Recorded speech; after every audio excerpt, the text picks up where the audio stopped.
Hello, everyone. Jeff Palermo along with TigerRag editor Todd Horne, and this is the TigerRag Audibles podcast pre-Arkansas game, and it's brought to you by Paw Paws Campers and Cars, pawpawsrvs.com, 1-800-728-CAMP, 1-800-728-2267. In this edition of the TigerRag Audibles podcast, we'll talk about Greg Brooks. We'll also give you a preview of the LSU-Arkansas game. The Tigers 17.5-point favorites to beat the Razorbacks in Tiger Stadium on Saturday night. We'll be back after this message from our sponsor. Hey neighbors, we're not that far from where you are. Make that short drive to Paw Paws Campers in Picayune and see our Wildwood, Catalina, Sportsman, and Zinger trailer lines and our Rockwood and Heritage Glen fifth wheel lines. From Houma to Hammond, Biloxi to Jackson, and Mobile and Pensacola, we're not that far from where you are. Come and see us. You're gonna love the way we deal. Paw Paws Campers City and Picayune. You're gonna love the way we deal. That's a good RV, Paw Paw. Back on the TigerRag Audibles podcast, Jeff Palermo along with TigerRag editor Todd Horne. Last week when LSU disposed of Mississippi State, we saw that Greg Brooks was not on the field, and then shortly after that, we saw some social media from LSU talking about how the game was dedicated to Greg Brooks. He was given the game ball, and we just didn't know much beyond that other than Brian Kelly saying it was a medical emergency. But the fact that they gave him the game ball, you knew something was up. It wasn't just he had a cold or an ear infection or anything like that. This was something very significant. And then Wednesday morning, his family finally released a statement explaining what had happened to Greg Brooks. We knew in the preseason that he had missed some practices because of vertigo. And then we found out from his family, they confirmed that a large brain tumor was removed prior to the game against Mississippi State through surgery.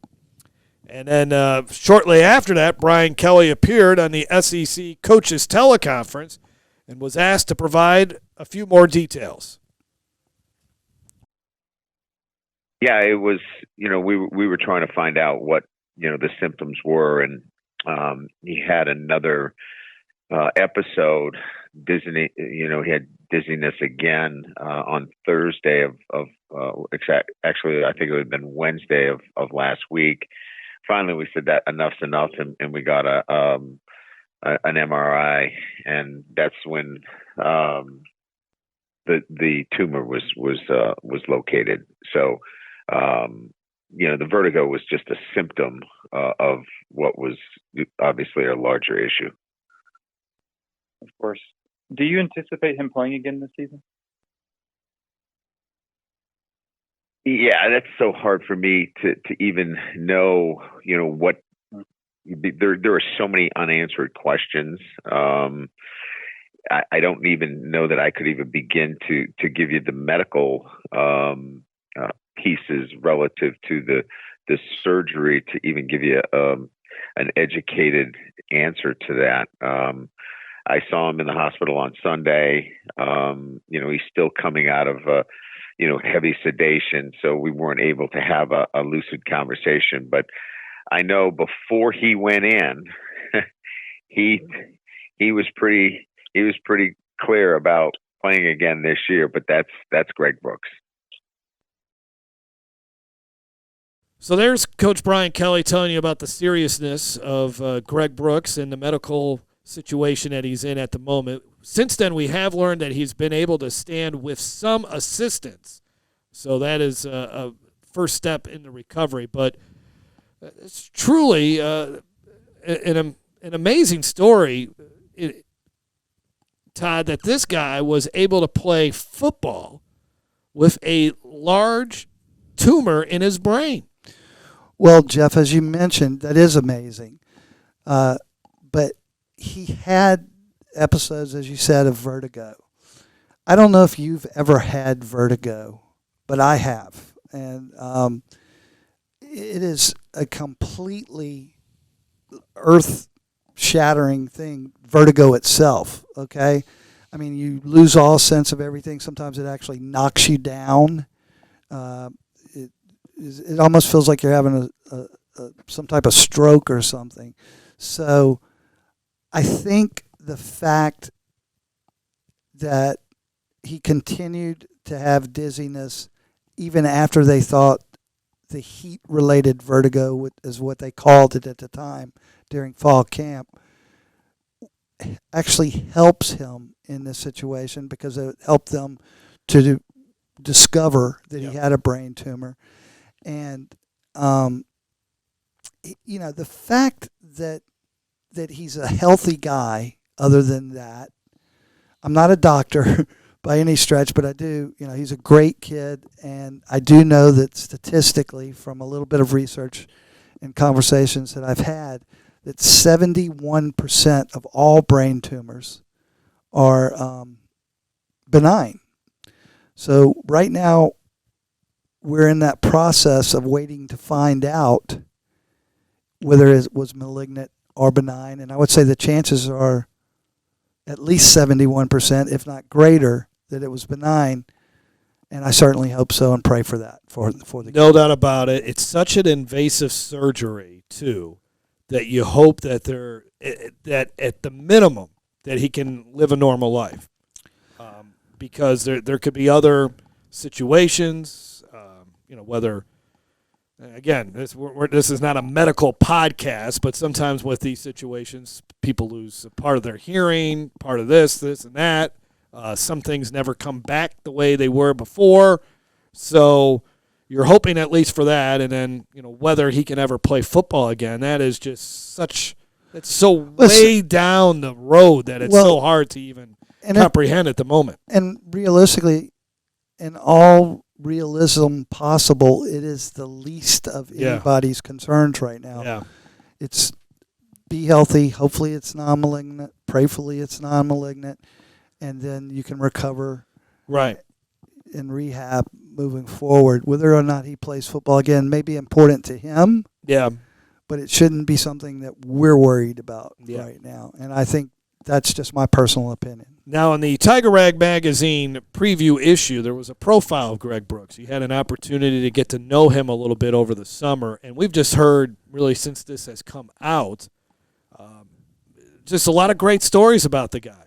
We've heard Sam Pittman express his love for him and what an impact he had on that Arkansas program for the 3 years that Brooks was there and the 1 year that Pittman and Brooks were there together. The guy was named a co-captain coming into this season. Someone that wasn't offered a scholarship by LSU when he was coming out of high school, out of Harvey, and was a great player, really a big-time player for Arkansas, and made the decision to come back to LSU. And so this is a guy that I think he's easy to root for. It sounds like, Todd. He's such a wonderful kid. I mean, and I hesitate to call him a kid. I should say young man. He didn't get recruited by LSU. He and I talked about that.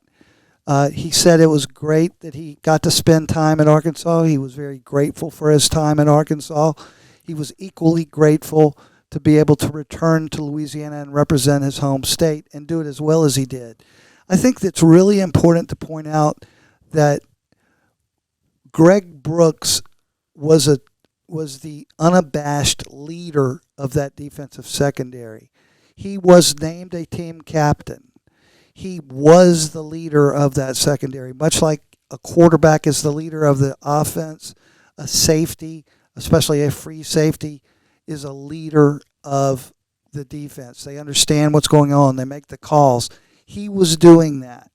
He was also taking players like Denver Harris under his arm and teaching them not just how to be a good defensive back, a good cornerback, but how to be a good college football player, how to be an LSU football player.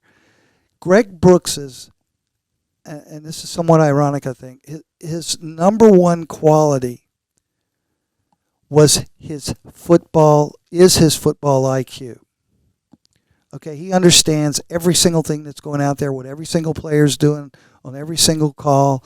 And the interception, for example, that he had against Auburn last year to seal that game in Auburn, he described that to me as being in a place that was the right place at the right time, but a place he was not supposed to be in, but he went there intuitively because he understood what was going on. I was a defensive back. I understand exactly what he's talking about. And that is a rare IQ being implemented. And that's the thing that LSU is devoid of with him not being there. Can they fulfill that moving forward?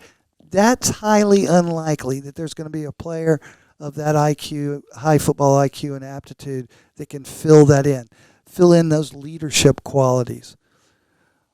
Do they have somebody that can execute plays? Of course, Andre Sam's a seventh-year senior, and he had a great fall camp.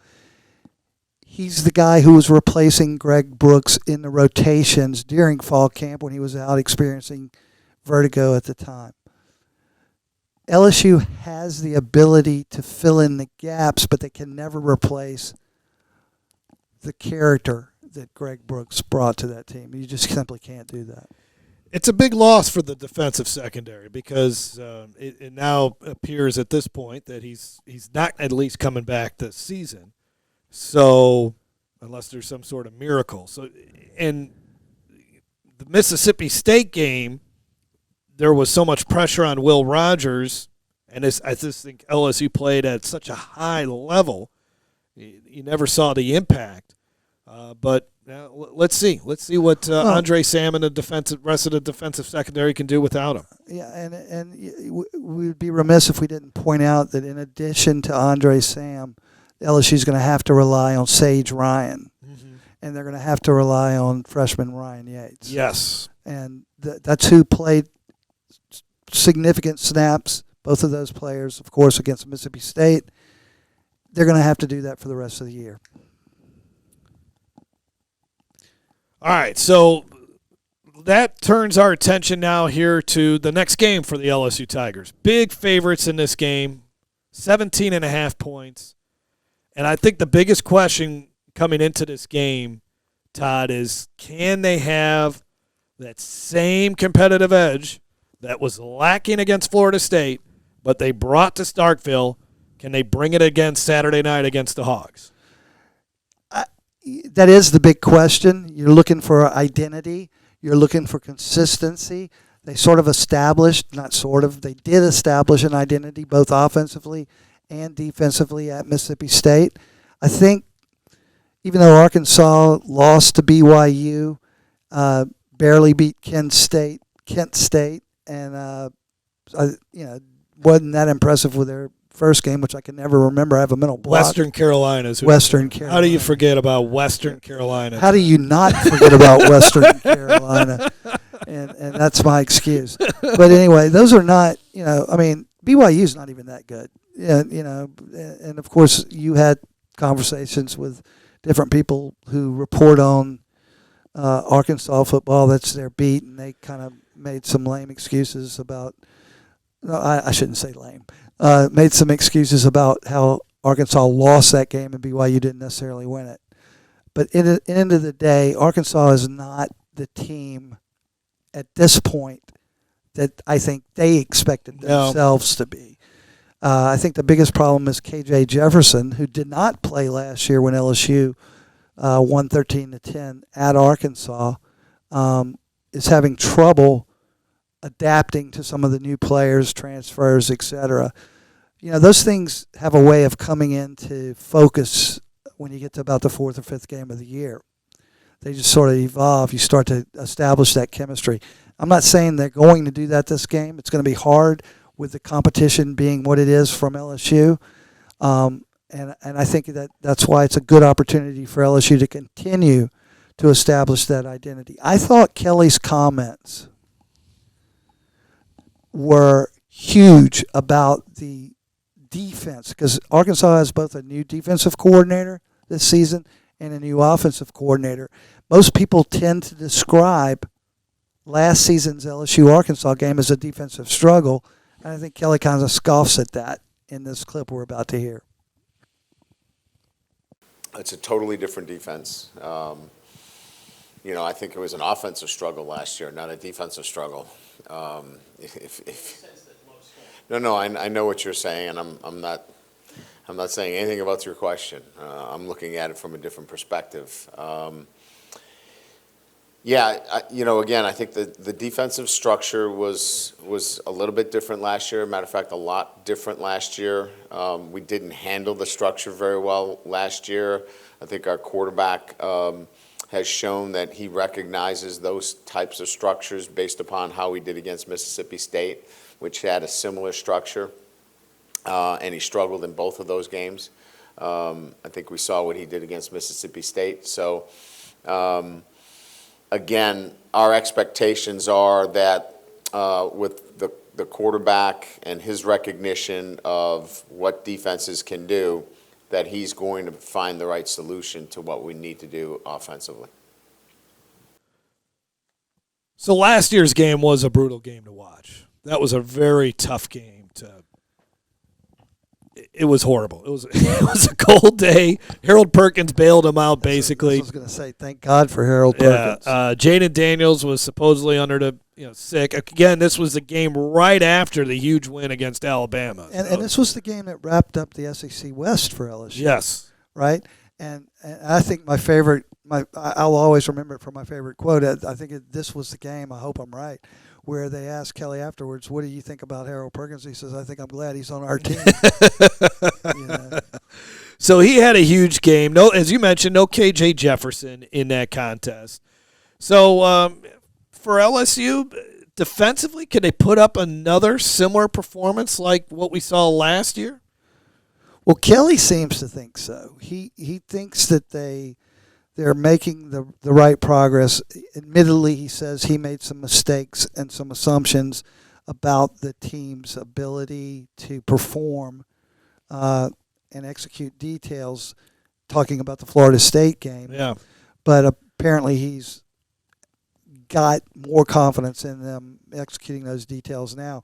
Omar Spates, starting linebacker, is not expected to be available. I think he was downgraded from probable or to doubtful. Yeah. And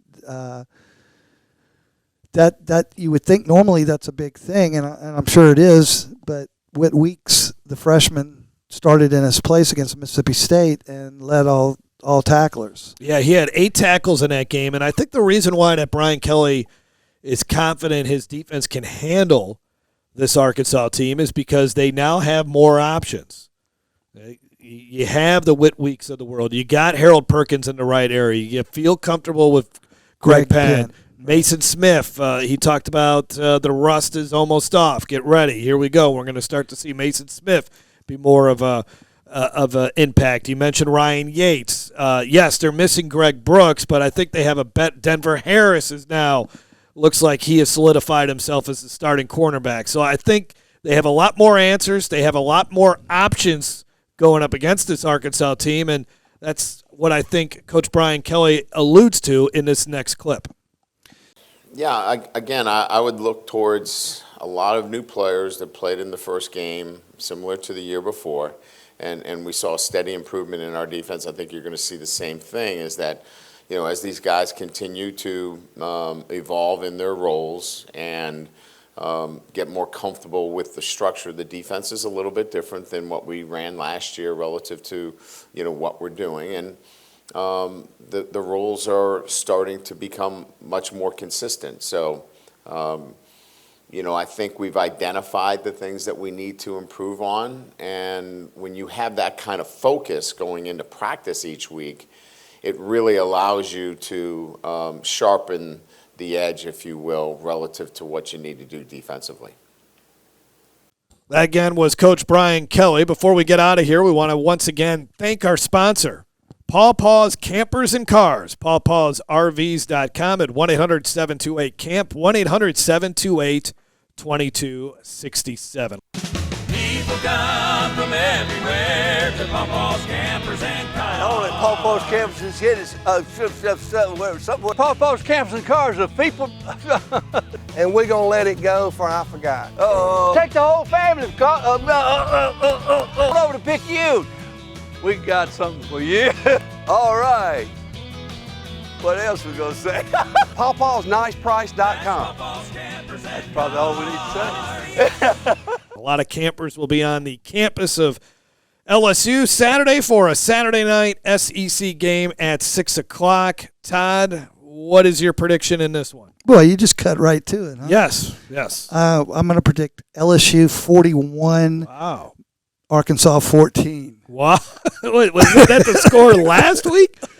Right. Oh, is that it? Yeah. I think it was. Maybe no wonder it was resonating so much in my mind. I know that. No, actually, I think, LSU and Arkansas traditionally play very close games.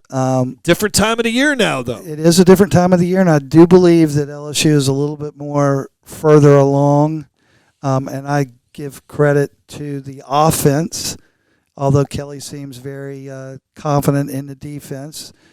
I still think LSU is going to score at least 40 points. Wow. All right. And that's not something they usually do against an Arkansas team. No. I don't think that Arkansas is going to score 30. So I'm going to say LSU 45, Arkansas 27. Okay. College football, Todd, why we love it is because it's unpredictable. I'm not calling for an upset. I know with Matt's statement, I'm not calling for an upset. But can LSU duplicate what they did last Saturday? I think it is highly unlikely. I just don't know you can go ahead and play that well like they did against Mississippi State. I think Arkansas comes into this game very hungry after a bad loss at home, up by double digits twice, 14 penalties, 4 sacks. They were embarrassed. Their offensive line got pushed around. I would imagine this was a very difficult week of practice. This begins a very difficult stretch of games for Arkansas. After this, they got A&M, they got Ole Miss, they got Alabama. Obviously, they take it one game at a time, and they're 100% lasered focus in on this game, like they normally are when they play LSU.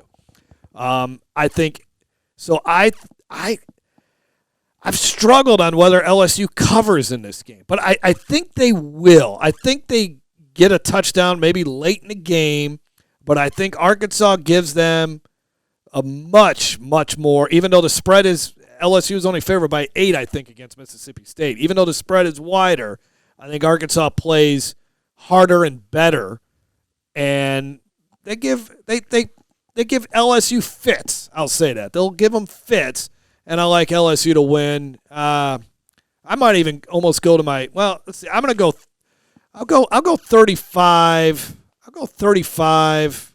I said they'd cover, so I guess it's 35-17. I don't disagree with anything you said, but I'm looking at the season stats and keeping in mind who Arkansas has played. I know. The fact that they're new coordinators. They are allowing right at 201 yards a game passing, almost 56 yards a game rushing. I think LSU is going to pretty much double both of those. They could. Let's see if Arkansas continues to have success getting tackles behind the line of scrimmage. And let's see offensively, can they get a couple of big plays against what I still think, I don't think the problems in the secondary have been corrected overnight. Let's see if they hit on some big plays. Yeah, good points. You think they're going to be able to run the ball? Not consistently, especially without Rocket Sanders. Yeah.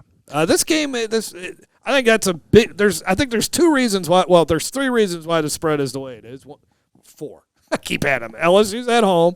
Tigers looked so good last week. Arkansas looked so bad, and no Rocket Sanders. And if you listen to Brian Kelly, reading between the lines or just straight out, he's supremely confident in Jane Daniels' ability this year to turn what was an offensive slugfest last year into an offensive festival this year. That's what I hear. I think we got to end it on that. That was very good. Very good. That does it for this edition of the TigerRag Audibles podcast. For Todd Horne, Jake McMains, I'm Jeff Palermo. Check out our sponsor, Paw Paw's Campers and Cars, pawpawsrvs.com, 1-800-728-CAMP, 1-800-728-2267. We'll have another podcast for you Next week, recapping Arkansas and looking forward to a big game on the road in Oxford against Ole Miss, who will beat Alabama on Saturday. We'll end it on that, Todd. Well, we're not going to end it quite yet because I think that's such an important point. And then we'll end it. If Ole Miss does beat Alabama, that sets up LSU at Ole Miss for the driver's seat for the SEC West for the rest of the year. Yes, you're right about that. If LSU beats Arkansas. They will do that. Why are all these ifs? Thanks for listening, everyone.